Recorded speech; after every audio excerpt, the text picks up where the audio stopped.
This is chapter 9 of Anne of Green Gables. Mrs. Rachel Lynde is properly horrified. Anne had been a fortnight at Green Gables before Mrs. Lynde arrived to inspect her. Mrs. Rachel, to do her justice, was not to blame for this. A severe and unseasonable attack of grippe had confined that good lady to her house ever since the occasion of her last visit to Green Gables. Mrs. Rachel was not often sick and had a well-defined contempt for people who were. But grippe, she asserted, was like no other illness on earth and could only be interpreted as one of the special visitations of Providence.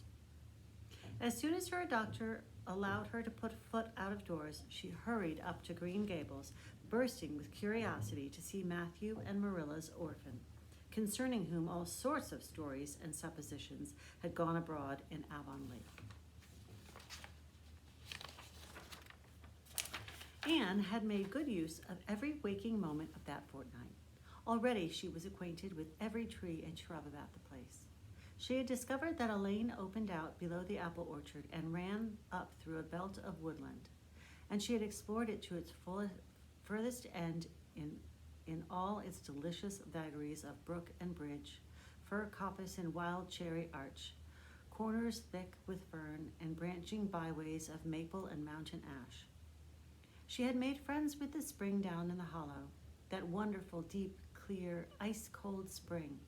It was set about with smooth red sandstones and rimmed in by great palm-like clumps of water fern, and beyond it was the log bridge over the brook. That bridge led Anne's dancing feet up over a wooded hill beyond, where perpetual twilight reigned under the straight, thick-growing firs and spruces.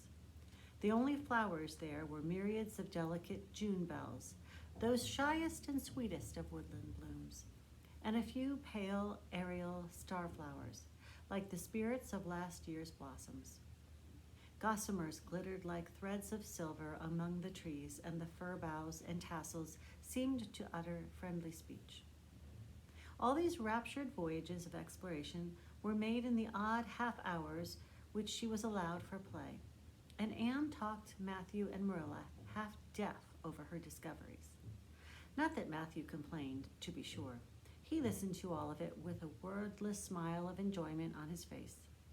Marilla permitted the chatter until she found herself becoming too interested in it, whereupon she always promptly quenched Anne by a curt command to hold her tongue. Anne was out in the orchard when Mrs. Rachel came, wandering at her own sweet will through the lush, tremulous grasses splashed with ruddy evening sunshine.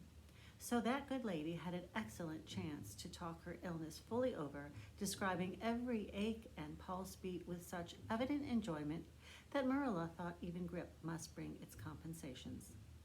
When details were exhausted, Mrs. Rachel introduced the real reason of her call. "I've been hearing some surprising things about you and Matthew."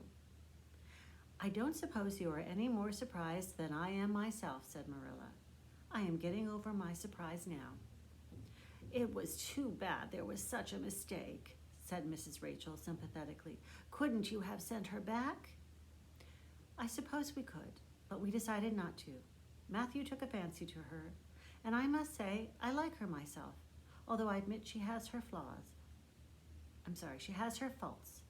The house seems a different place already. She's a real bright little thing." Marilla said more than she had intended to say when she began, for she read disapproval in Mrs. Rachel's expression. "It's a great responsibility you've taken on yourself," said that lady gloomily, "especially when you've never had any experience with children. You don't know much about her or her real disposition, I suppose, and there's no guessing how a child like that will turn out. But I don't want to discourage you, I'm sure, Marilla." "I'm not feeling discouraged," was Marilla's dry response. "When I make up my mind to do a thing, it stays made up. I suppose you'd like to see Anne. I'll call her in." Anne came running in presently, her face sparkling with the delight of her orchard rovings. But abashed at finding the delight herself in the unexpected presence of a stranger, she halted confusedly inside the door. She certainly was an odd-looking little creature in the short, tight, wincey dress she had worn from the asylum, below which her thin legs seemed ungracefully long. Her freckles were more numerous and obtrusive than ever. The wind had ruffled her hatless hair into over-brilliant disorder. It had never looked redder than at that moment. "Well, they didn't pick you for your looks, that's sure and certain," was Mrs. Rachel Lynde's emphatic comment. Mrs. Rachel was one of those delightful and popular people who pride themselves on speaking their mind without fear or favor. "She's terrible skinny and homely, Marilla. Come here, child, and let me have a look at you. Lawful heart, did anyone ever see such freckles? And hair as red as carrots. Come here, child, I say." Anne came there, but not exactly as Mrs. Rachel had expected. With one bound, she crossed the kitchen floor and stood before Mrs. Rachel, her face scarlet with anger, her lips quivering and her whole slender form trembling from head to foot. "I hate you," she cried in a choked voice, stamping her foot on the floor. "I hate you! I hate you! I hate you!" A louder stamp with each assertion of hatred. "How dare you call me skinny and ugly? How dare you say I'm freckled and redheaded? You are a rude, impolite, unfeeling woman." "Anne," exclaimed Marilla in consternation. But Anne continued to face Mrs. Rachel undauntedly, head up, eyes blazing, hands clenched, passionate indignation exhaling from her like an atmosphere. "How dare you say such things about me?" she repeated vehemently. "How would you like to have such things said about you? How would you like to be told that you are fat and clumsy and probably hadn't a spark of imagination in you? I don't care if I do hurt your feelings by saying so. I hope I hurt them.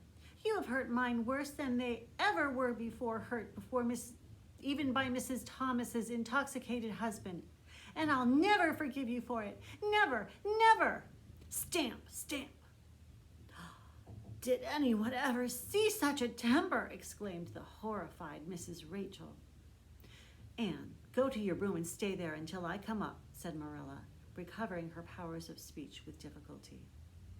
Anne, bursting into tears, rushed to the hall door, slammed it until the tins on the porch wall outside rattled in sympathy, and fled through the hall and up the stairs like a whirlwind.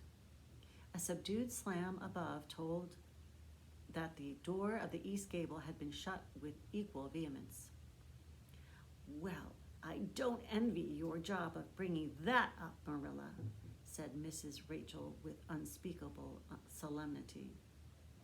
Marilla opened her lips to say she knew not what of apology or deprecation. What she did say was a surprise to herself then and ever afterwards. "You shouldn't have twitted her about her looks, Rachel." "Marilla Cuthbert, you don't mean to say that you are upholding her in such a terrible display of temper as we've just seen?" demanded Mrs. Rachel indignantly. "No," said Marilla slowly. "I'm not trying to excuse her.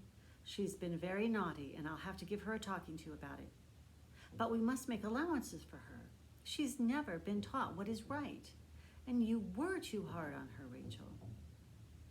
Marilla could not help tacking on that last sentence, although she was again surprised at herself for doing it.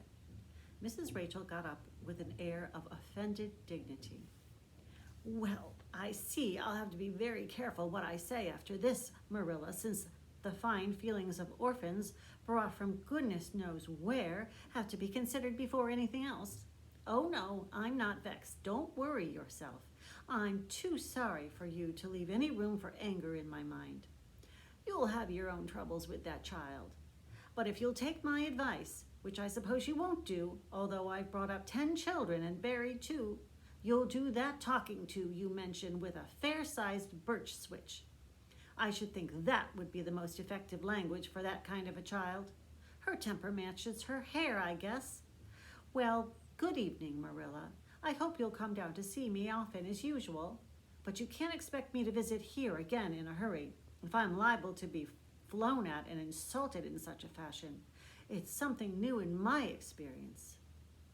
Whereat Mrs. Rachel swept out and away, if a fat woman who always waddled could be said to sweep away, and Marilla with a very solemn face, betook herself to the east gable. On the way upstairs, she pondered uneasily as to what she ought to do. She felt no little dismay over the scene that had just been enacted. How unfortunate that Anne should have displayed such temper before Mrs. Rachel Lynde, of all people. Then Marilla suddenly became aware of an uncomfortable and rebuking consciousness that she felt more humiliation over than this sorrow over the discovery of such a serious defect in Anne's disposition. And how was she to punish her? The amiable suggestion of a birch switch, to the efficiency of which all of Mrs. Rachel's own children could have borne smarting testimony, did not appeal to Marilla. She did not believe she could whip a child. No, some other form of punishment must be found to bring Anne to a proper realization of the enormity of her offense. Marilla found Anne face downward on her bed, crying bitterly, quite oblivious of muddy boots on a clean counterpane. Anne, she said, not ungently. No answer. Anne, with greater severity, get off that bed this minute and listen to what I have to say to you. Anne squirmed off the bed and sat rigidly on a chair beside it, her face swollen and tear-stained, and her eyes fixed stubbornly on the door. This is a nice way for you to behave, Anne. Aren't you ashamed of yourself? She hasn't any right to call me ugly and red-headed, retorted Anne, evasive and defiant. You hadn't any right to fly into such a fury and talk the way you did to her, Anne. I was ashamed of you, thoroughly ashamed of you. I wanted you to behave nicely to Mrs. Lynde, and instead of that, you have disgraced me. I'm sure I don't know why you should lose your temper like that just because Mrs. Lynde said you were red-haired and homely. You say it yourself often enough. Oh, but there's such a difference between saying a thing yourself and hearing other people say it, wailed Anne. You may know a thing is so, but you can't help hoping other people don't think it is. I suppose you think I have an awful temper, but I couldn't help it. When she said those things, something just rose right up in me and choked me. I had to fly out at her. Well, you have made a fine exhibition of yourself, I must say. Mrs. Lynde will have a nice story to tell about you everywhere, and she'll tell it, too. It was a dreadful thing for you to lose your temper like that, Anne. Just imagine how you would feel if somebody told you to your face that you were skinny and ugly, pleaded Anne tearfully. An old remembrance suddenly rose up before Marilla. She had been a very small child when she had heard one aunt say of her to another, "What a pity she is such a dark, homely little thing." Marilla was every day of 50 before the sting had gone out of that memory. I don't say that I think Mrs. Lynde was exactly right in saying what she did to you, Anne, she admitted in a softer tone. Rachel is too outspoken. But that is no excuse for such behavior on your part. She was a stranger and an elderly person and my visitor. All three very good reasons why you should have been respectful to her. You were rude and saucy, and Marilla had a saving inspiration of punishment. You must go to her and tell her you are very sorry for your bad temper and ask her to forgive you. I can never do that, said Anne, determinedly and darkly. You can punish me in any way you like, Marilla. You can shut me up in dark, damp dungeon inhabited by snakes and toads and feed me only on bread and water, and I shall not complain. But I cannot ask Mrs. Lynde to forgive me. We are not in the habit of shutting people up in dark, damp dungeons, said Marilla dryly, especially as they're rather scarce in Avonlea. But apologize to Mrs. Lynde you must and shall, and you'll stay here in your room until you can tell me you are willing to do it. I shall have to stay here forever then, said Anne mournfully, because I can't tell Mrs. Lynde I'm sorry I said those things to her. How can I? I'm not sorry. I'm sorry I vexed you, but I'm glad I told her just what I did. It was a great satisfaction. I can't say I'm sorry when I'm not, can I? I can't even imagine I'm sorry. Perhaps your imagination will be in better working order by the morning, said Marilla, rising to depart. You'll have the night to think over your conduct and come to a better frame of mind. You said you would try to be a very good girl if we kept you at Green Gables, and I must say it hasn't seemed very much like it this evening. Leaving this Parthian shaft to rankle in Anne's stormy bosom, Marilla descended to the kitchen, grievously troubled in mind and vexed in soul. She was angry at herself, as with Anne, because whenever she recalled Mrs. Rachel's dumbfounded countenance, her lips twitched with amusement, and she felt a most reprehensible desire to laugh. And that is the end of chapter 9.